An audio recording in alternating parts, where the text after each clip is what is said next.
If you want to log into your OneDrive account quickly and without confusion, this video will walk you through the exact steps from start to finish. OneDrive is Microsoft's cloud storage service, so the sign-in process is done through your Microsoft account. Whether you're trying to access your files, photos, or backups, the login process is simple once you know where to go. And if this tutorial helps you out, make sure to hit the like button and subscribe for more easy software guides like this. Alright, let's get into it. First, open your browser and go to login.live.com. This is Microsoft's official sign-in page, and it's the correct place to begin when you want to access OneDrive. Once the page loads, you'll see the sign-in screen.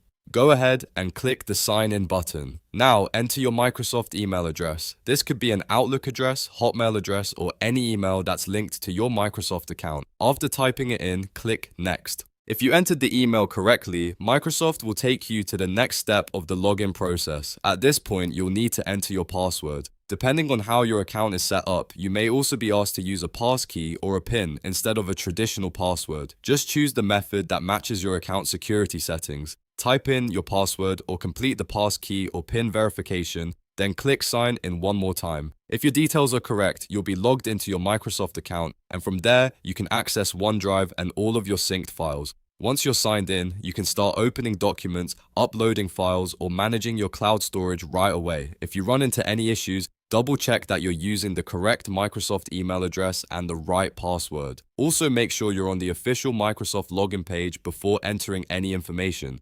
That's always a good habit for keeping your account secure. And that's it. You have now learned how to log into your OneDrive account in just a few simple steps. If this video helped you, please give it a like, subscribe to the channel, and turn on notifications so you don't miss the next tutorial. Thanks for watching, and I'll see you in the next one.